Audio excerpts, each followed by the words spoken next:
this life is incredible. We can create whatever we want to create. And it's about taking those big leaps of faith and really, standing in our vision and doing the things that feel aligned. And I think that when we can do that and we surround ourselves with inspirational and empowering communities like Women Thrive, then hey, there's no glass ceiling. There's nothing that is standing in our way.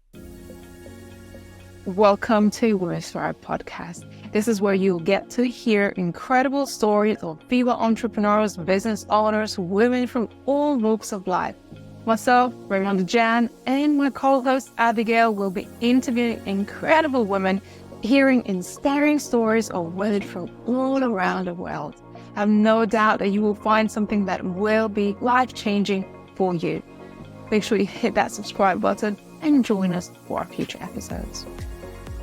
Hello and welcome to the first episode for Women Thrive podcast. I'm so excited to have you all here, and today we're going to be talking about the stages of womanhood, the various stages we as women go through and some of the challenges that we face. Well, today you're in for a treat because in this episode there is myself and Abigail. Hi Abigail, how are you? Hi Raimonda. Hi everyone. I am doing good. How are you? I'm good. This is the first episode for season 4, and you are my co-host for this entire season. How are you feeling about the upcoming series? I am very excited. And you know why I'm excited? Because I know who we're going to have on. I know who our speakers are. I know who our podcast guests are. And you are definitely in for a treat. We've got a wonderful, as always, incredibly diverse community of women from different backgrounds, ethnicities, countries, all with different thought leadership that they're going to be bringing on. So this is going to be a spicy season. Exciting. I feel like I missed our listeners. We took a little break, obviously, before we relaunched the season 4. And I feel like I really missed doing this.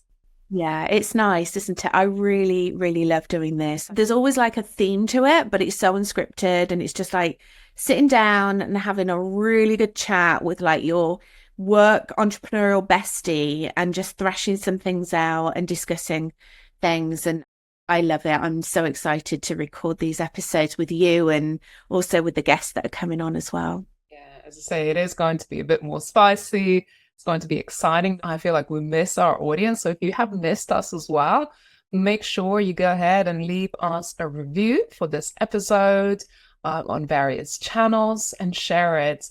I love just catching up on podcasts whenever I'm driving or I'm just getting ready for the day. Sometimes I just say, Alexa, play me Women Thrive podcast, and there it comes, a new episode. How do you like listening to podcasts, Abigail? I like listening to podcasts when I'm running.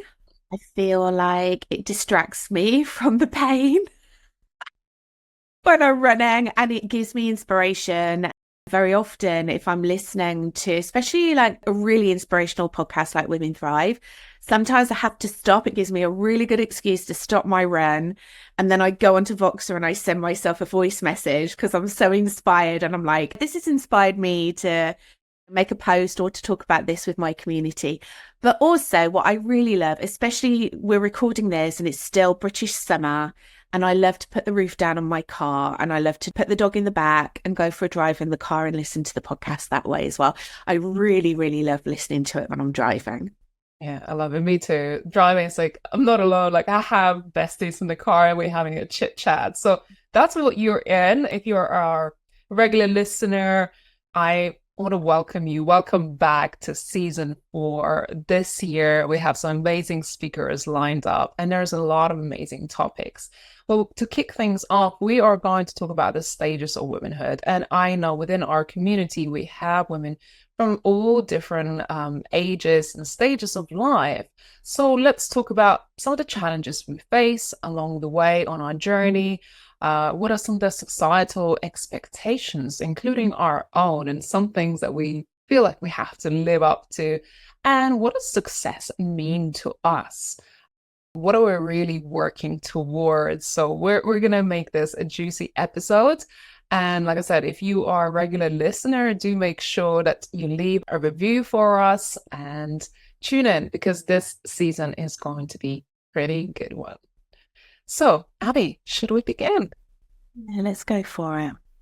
I think there's so much we as women need to be talking about and conversations to be had that a lot of times we just don't have, even with our best friends. So I feel like this is what you're going to find in this season. You're going to find conversations that you would want to have with your besties, with other women who are facing different challenges, who are going through different life stages. So let's take it back to, I guess, our life stage in our 20s. Exciting. All right. We don't know what we don't know yet, but we think we know it all. We have big goals and dreams, personally speaking. We don't know what failure is yet. What does 20s stand for you? For me personally, 20s was all about adventure, exploration, freedom, traveling the world, party girl. So, for those of you that know my story, I was raised as a Jehovah's Witness. I left home when I was 16 because I chose a life of freedom instead of a life of being told what to do, basically, and being very subservient to men and not having an opinion about anything. So when I left home at 16, I went completely crazy and I did all the things, like everything I'd held back on. I went and I really explored a lot of avenues. And I think that that continued into my 20s. So I guess you could call it a responsible job. I had a lot of responsibility in my job, but I was traveling the world. I was going somewhere different every 6 months. And I think there's like something really carefree when you're in your 20s. You're not too worried about the future. I felt like I was living in the now. I had no idea. I mean, I didn't have anywhere to live. I just used to go and live somewhere different every 6 months. Things was falling into place very easily. And I didn't realize it at the time, but I was totally like attracting all of these things in. I was working with the universe and I had no idea about that. Yeah, lots of drinking, lots of partying, lots of sex. Like, just, I had an amazing time in my 20s and I made a lot of mistakes and I don't regret a single one of them because it's made me who I am. And it's like my wisdom now in my 50s has definitely come from the mistakes that I was making in my 20s. And I'm so glad that I got to experience that when I was like that age. It was wonderful. Yeah. So I had a nice time. Thank you. Thank you very much. Love it, love it. I want to take our audience back. Like, what was your 20s? Maybe you're still in 20s. What is it like for you right now? Or what was it like for you living in your 20s? I'm much like you, Abigail, I was traveling the world. I would have, before the year begins, I would say, how many holidays can I take this year? My goal was 12 a year. I wasn't working, I was a student, but somehow I was making money. I was making some money online, actually, doing some entrepreneurial stuff. And I was like, how can I make money and actually just go on holidays? And much like you, I would just take my clothes and just decide where I want to go and figure it out. I would land there. And after a couple of weeks, I'd be like, no, I want to stay here for a few months. And I would stay there. So, yeah, much like yourself. But I was always really ambitious. For me, I always knew that I wanted to build my own career and in my own way. So build my own business and nothing was going to stop me. And I used to go around various events and pitch my business. I remember when I was quite young, I got up in front of a bunch of investors, like a lot of men in the room. There was like, I don't know, 60, 70 men in the room and just pitching my business for investment. Right. And I was my paws were sweaty. I felt like I was on Dragon's Den. And I was like, well, if not now, then when? And I need this money to build this business. So I didn't get investment at the time, but it was such a great experience for me to know that I'm 20 something year old and I have the balls to do that. And I'm sure the men were sitting there thinking, who's this young chick trying to pitch us this crazy idea?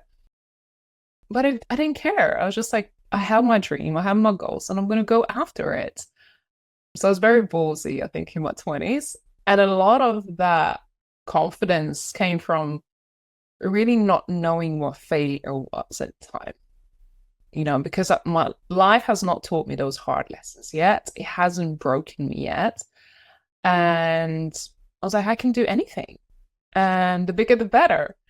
Until I guess life threw curveballs at me and I hit stumbling blocks and failed in my business and failed in some relationships. And I felt like at some point, all that fun I was really having and enjoying life and being that carefree, it just really hit me. And it hit me really hard where I've gone into depression. And I talk about in the Women Thrive book, 1 and 3, how I lost my voice because of bad relationship. And I think that's when I was like, oof, I need to slow down a little bit and really find myself, because I can't live this carefree life if I really want to build something that will be impactful, not only just for myself, but also for others in life. So things have changed in my later 20s before I hit 30. It feels so different. I mean, there's still that carefree vibe about it, but our 20s feel so different because even then you were focused on business and entrepreneurship, where I was focused on wine and vodka. No thoughts whatsoever about a career. I was just so delighted to be able to do whatever I wanted and to live on my own that I didn't even think of that. I truly believe that you still have that. What I really admire about you, Raimonda, is that you have that fearlessness. And okay, it might not be as fearless as when you were in your 20s, but that is still something that I admire about you. You're like, I'm just going to like do it and then worry about it afterward. Like you take these big leaps of faith. And that's definitely something that you've brought from your 20s. So yes, some circumstances might have squashed that a little bit, but not enough for you to stop going out there and being really a magnificent entrepreneur, because that's what we need to do at the end of the day. We need to take those big leaps of faith and stand in the fire and sit with that fear and just go, I'm doing it anyway. Like, watch me, just watch me. And don't get me wrong, I did have a lot of fun in my 20s and I loved it. And even in my late teens, I made sure I had enough fun to last me a lifetime in my travels, But the fearlessness, it came back with vengeance in my 30s. After I've gone through another, I guess, setback. I think what it is for me is when people try to hold me back or say that I can't, that I can't do something, I come back even stronger and more stubborn. And I think that's what happened when I really empowered myself in my 30s. And I remember turning 30 and wanting to go, and I met a lot of women who've gone through similar stages at different stages in their lives. So when I was turning 30, I was like, this is a new chapter for me. A completely new chapter. And I did some things very intentional for my 30s. I booked myself a personal stylist. I overhauled my wardrobe and it felt incredible. I restyled who I was, and these really powerful woman outfits, just, what you see on the cover of magazines and what you see on the Pinterest mood boards. Me and my stylist created a beautiful mood board and we went shopping and I bought beautiful outfits. And then a few weeks later, I did a photo shoot and I walked into my 30s with an intention to build a new version of me. And a lot of things happened after that just allowed me to self-empower myself and really go boldly after my dreams. So yeah, that was kind of beginning of my 30s. Wow. Tell me more about yours. Well, my 30s. So I cried on my 30th birthday. I was so devastated. I felt like my whole world had collapsed. I was like, I'm getting old and I'm never going to be in my 20s again. And I had no idea. I think because I lived such a party girl lifestyle, and it was all based on like youthful energy, or what I thought was youthful energy, right? My 20s, that I just did not know how to cope on my 30th birthday. I was like, that's it, I'm old. So your 30th was very intentional. Mine was like crying like into a bottle of wine and wondering how on earth I was ever gonna like be a 30-year-old. And probably about a year after that, I got my heart broken very, very badly. Really difficult breakup, someone that I was absolutely in love with. And I found out that it had not been an honest relationship and I'd been completely gaslighted and lied to for 2 years. And it was just devastating. And at the time, I was still living overseas. So that prompted me to move back to the UK. So I was living in the Canary Islands. I was in Gran Canaria, and literally we split up. And 2 days later, I was on a plane. And so I felt like I'd come back to the UK in a different way that I would have expected to have done. So I wasn't flying back to the UK empowered. It wasn't my decision. I was basically running away from heartbreak because I just couldn't bear to be in that situation. I couldn't bear to be around him and not be with him. So I came back to the UK. I had no money. I had no job. I didn't have anywhere to live. I went and stayed on my friend's sofa the first night. She was just about to have a baby and give birth. So I managed to go and find somewhere that I could actually pay go and rent a room from somewhere. And I just thought, what am I going to do? And all that I'd known was my life overseas. I didn't even know how to live in the UK. I mean, it was completely foreign to me. And I thought, right, okay, I need to find a job. So I found a job and I was recruitment for engineering. And then I found somewhere nicer to live. And then I found a job that I really wanted to do. And that's when I went back into the travel industry. And I actually became a manager at an airport and I inherited like 80 cabin crew, some pilots, some engineers. I was responsible for the performance and the operations at the airport. So I managed the partnership that we had with the handling agents. And so I just went from having this. Don't get me wrong, by the time I'd left overseas, I was an area manager. So I had a lot of responsibility, but I'd gone from like this easy breezy lifestyle to really having a lot of responsibility and managing the third busiest airport actually for the airline that I work for in the UK. And I felt like I was missing out on something. Like all of my friends had got a mortgage, they'd got a career, and there was me. I felt like I was completely behind. So I then completely married my job and committed everything to my job. And I was so intentional and climbing the ladder. And I definitely, looking back now, I definitely had something to prove. I had something to prove to myself. I had something to prove to the business that I was working for.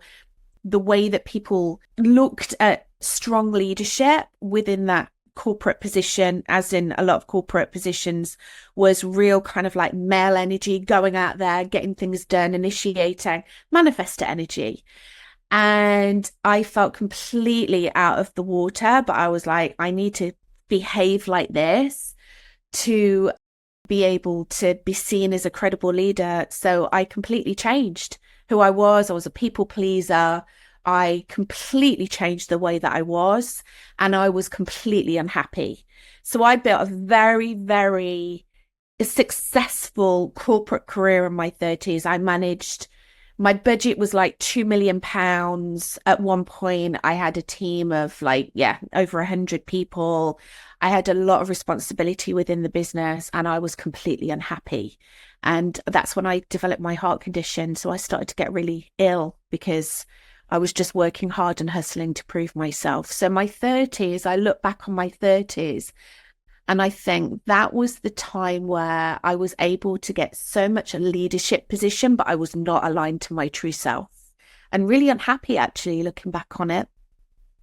I think a lot of women could probably relate to that, or they have been at some point in that position where they worked hard, they dedicated their life to, the definition of success and proving the point that we can be grown up and take care of ourselves, especially if life has knocked us down.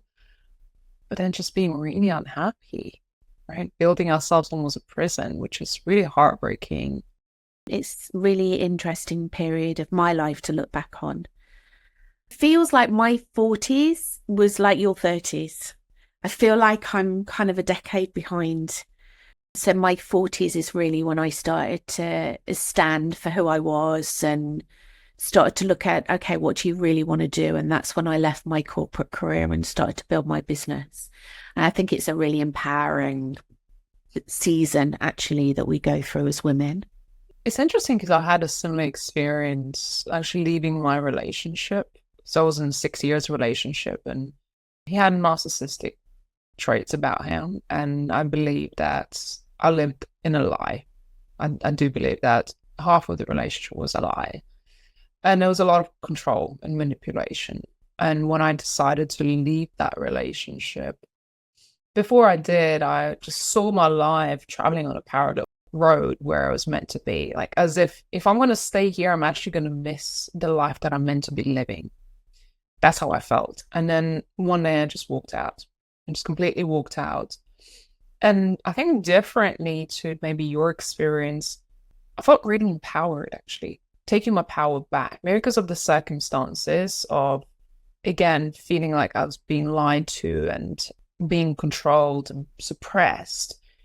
Walking away was my sign of strength, walking away from something and empowering myself to say, I can live my life on my own terms. And I was on the plane in 2 days' time as well. Maybe not two, maybe four. Hey, we move fast, girl.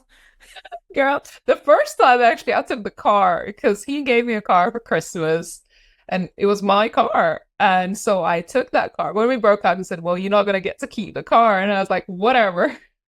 I was like, yeah, I just need a car to take my stuff.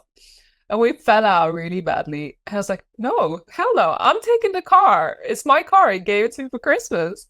So I ended up packing all my stuff in the car. And I was like, I'm not turning back. I'm going to Spain because that's where my mom was.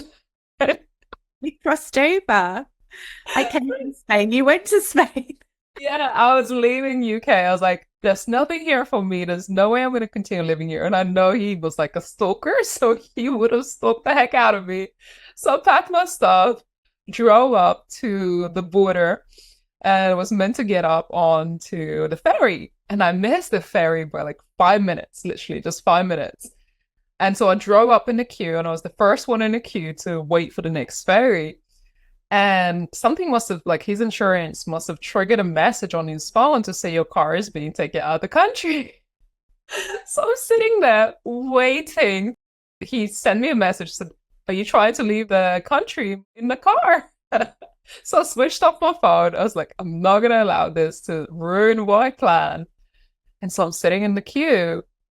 A police car drives up to me, knock, knock on my window saying, where are you going? And I was like, I'm going to Spain. Is this your car? I'm like, yes, it is my car. I said, can I see your paperwork? And of course, I didn't have all the paperwork because he wasn't keeping all the paperwork in the car. And the car wasn't in my name because obviously it was still in his. And so I started crying and I started to explain the fact that I'm running away from this guy who is pursuing me, who is stalking me. And the guy was like, I've seen situations like that. And he actually felt not sorry for me, but he felt what I was going through. And unfortunately, the situation so unfolded that I couldn't leave the country. And he's like, I'm going to have to turn you around, go return the car. Or if you have the paperwork, come back another day and you'll go through. And so in tears, I was driving back home and I was thinking to myself, why? But that was a really powerful moment, knowing that we as women are so strong. And if we have the courage, we can walk away. And that didn't stop me from going and leaving the country. And I remember when I was driving home, a friend of mine called me and she said to me, I felt called to just give you a call, have this chat with you and just pray for you. And I'm driving down the motorway, just praying for me and saying, when God closes one door, another opens. And just trust in faith and trust in your decision that you will live a better life. And when I got back, I returned the car. I said, I don't want your car, and bought a ticket. And I was on a flight to Spain to start my new life. And that really empowered me a lot to start not only a new life, but to do things differently than I have ever done. And a year later, as many people know, I found another relationship with a person that I knew for a very long time. He was my best friend for a long time. And now we have a baby girl. So I become a mom. And yeah, I'm still in my 30s. So let's see what else unfolds. Yeah, we're having a conversation about stages of life. You're still in your 30s. I always forget that. What are you looking forward to most in your, 40s, 50s and beyond? Seeing my daughter grow up and living in my season of life of wisdom. Mm-hmm. I feel like, I already collected a lot of wisdom in my life and been through not only personal and professional experiences that I can pass on to other people, but I feel like my 40s and 50s will be much more relaxed because I get to build my empire now and really create something stable for my future and for my family. And then being able to do the work that I really love, which is writing books, doing more speaking. I want to get into more energy work because it's something that I love, the spiritual realm, but I don't get to practice and do it enough. So I hope I'll get to be there. I don't know, living the woman in my wisdom in my 40s and 50s. Yeah, I really feel that. And we know that, I love human design and we're both aligned 6 in human design. And that really aligns to that, where we live. It's interesting that we're having this conversation because we live our life in 3 stages and we make mistakes in our 20s, and then 30s and 40s are all about, building. And then after like 50, that's when you really step into your wisdom. And I'm definitely feeling that in my 50s. It's like I've entered another dimension and it's really, really exciting. Interesting. So tell me about your 40s. I'm keen. Like, I'm not too far away. I'm a few years away. And what's that like? In my 40s, I wasn't so devastated to turn 40. And just before my 40th birthday, I met my partner, Kev. We're still together. So I met him. So I was kind of like moving out of that single life, which I'd clung on to for so long, and entering into a serious relationship. I developed quite a traumatic heart condition in my 30s, and that prompted me to really evaluate my life and look at my life and think, okay, do I really want to do this, live this life with my career?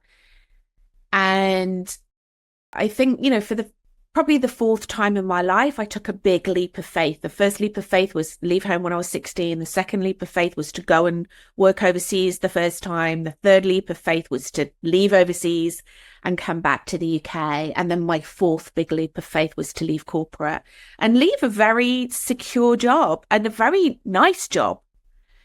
I might not have enjoyed that particular environment, but they were a good company to work for. I was very well looked after. I was very respected and credible within that business. And actually, I quite liked that leadership role. I liked being the successful one out of my friends group. I liked it. And then here I was completely burnt out, not knowing who I was, what I wanted to do. And I went through an intense period of healing when I left corporate because I'd lost my identity. My identity was corporate me, and I didn't know who I was. And it really gave me the opportunity to start to embrace, like you've just been talking about, like my more spiritual side, to look at all the things that I tried to keep down when I was little, all the things that used to scare me about my gifts and my spirituality and my witchiness, and starting to look at that and experiment with it, and really started to enjoy and open up. And I really felt like there was a big blossoming and opening up, but a lot of healing to be done. I was still in that hustle mode. I built my business on hustle. I invested thousands and thousands of dollars in coaching that taught me how to hustle and how to initiate. And that's when I discovered human design a couple of years after that. And I think human design really gave me the opportunity to really be able to look at who I was and my energy and the way that I work, and really helped me to stop comparing myself to, people like you, like manifestors, like people like you, whose your natural abilities to go out there and to start movements and to make things happen, and to actually realize that I'm not designed like that. I'm designed to kind of lead in a different way. So my 40s were really a time of exploration, continued to travel, had the most amazing experiences, went solo backpacking on the last year of my 40s. I packed up my backpack and went for nearly 3 weeks in Thailand on my own, something that I'd always wanted to do. And yes, I've traveled a lot, but I've never had those experiences. So that was really significant. And then I felt myself kind of sliding off the roof of life into this new element of wisdom through the last year of my 40s. And I just completely love every moment of my 50s so far. I feel so wise. And another thing, Ray, I really feel like I've stepped into my iconic era. I've realized that a lot of my identity throughout my life has been like very much based on my looks and the way that I present myself, my blonde hair, like my style, my fashion. There's always been like a certain way that I've showed up. And I feel like in my 50s, I'm presenting myself in a different way. So it's more iconic, more than I need to look good all the time on social media. It's really interesting what's happened, that shift. And yeah, I'm loving it. I'm loving every minute. I really, really love it. And I'm very, very excited to see how my 50s pan out and the rest of my life. I'm planning to do this work well into the later years of my life. And I'm excited for all of it. This has been so interesting, Abby. I feel like we should delve into our speakers' life stages in the coming Yeah. episodes as well, because it's really interesting. Because I think we share some similarities, some differences, different experiences. It's interesting to hear from our listeners as well. What has been your experiences if you're watching this? Leave a comment and let us know what has been some of your life experiences or significant stages of transformation. We met a while back, but we started to work together just on that cusp of you turning 50. And as you say, I feel like you really stepped into that wisdom and the iconic woman role. And I think a lot of people do look up to you as a mentor, as a guide, as someone who has a lot of wisdom and experience, and really respect that as well. Yeah, thank you, Ray. Thank you for acknowledging that. And I really feel that. And one of the things that I haven't mentioned, and this is a whole other podcast, is that I think it's really important also to mention, that at the moment I'm going through the menopause. Well, I think I've probably finished the menopause. And I have to say, I feel very fortunate in the fact that I didn't really have huge symptoms. And I know that a lot of women go through that.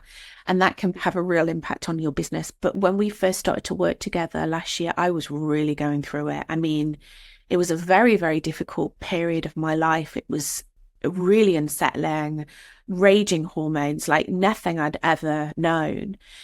And I was having a conversation with someone about it today, actually, and I said, I am so grateful for all of the personal development that I've done, all of the work that I've done, all of the inner work, which, we both hold in such high regard, both of us.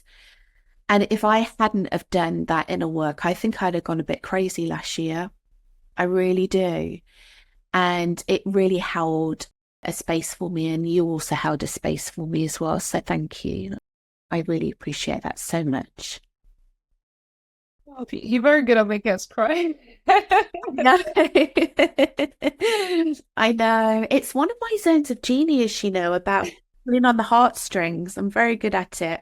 But these things need to be acknowledged. We can go out there and we can present ourselves as like strong women and like we're going, yeah, I got on the plane and all of that. But actually, it's about really tapping into that softer side of us as well. And I think that that's what's so wonderful about women's leadership and what's really being acknowledged now in this age where we're kind of moving away from the hierarchical kind of patriarchal energy and women are such incredible leaders, and we're starting to recognize that about ourselves, and others are starting to recognize.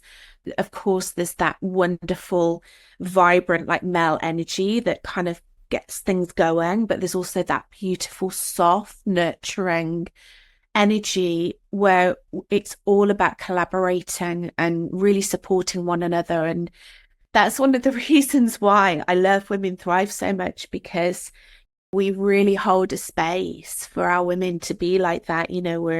It's all about collaboration and coming together, and we are super powerful when we come together and we share in this way. So I am really excited just to see your vision at Women Thrive, unfold, and all of us coming together and supporting you and supporting one another in this, like really holding a space for women to thrive.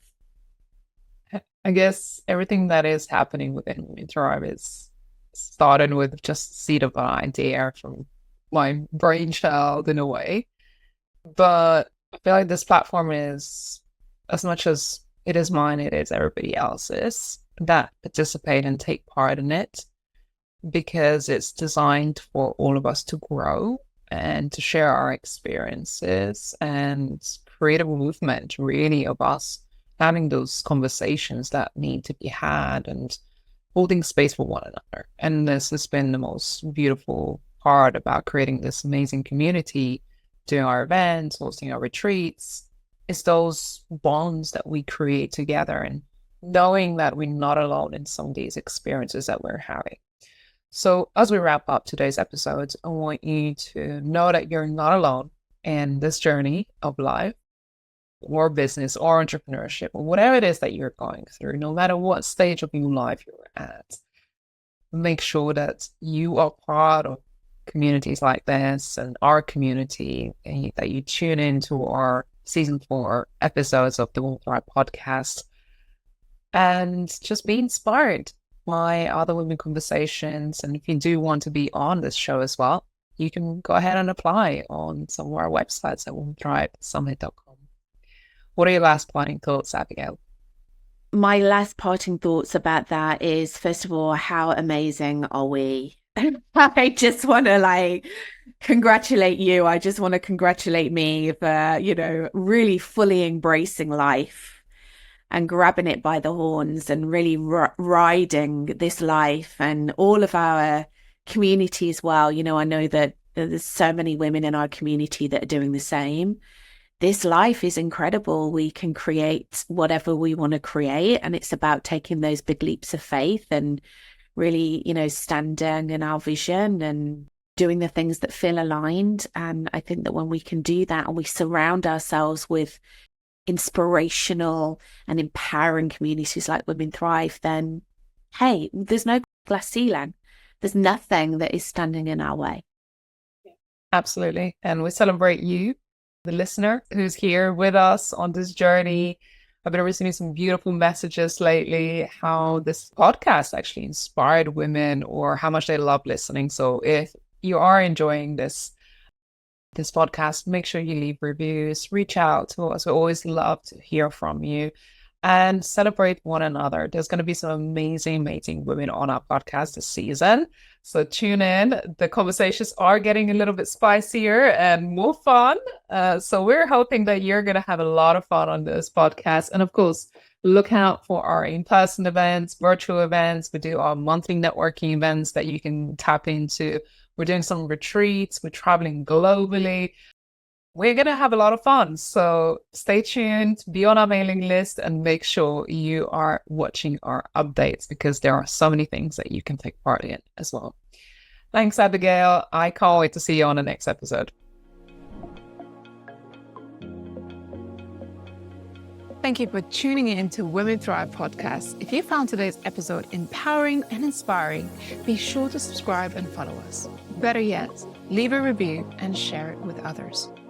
We're committed to bringing you more stories that will empower and inspire you on your own journey. Until next time, keep listening, keep learning, and keep pursuing your dreams.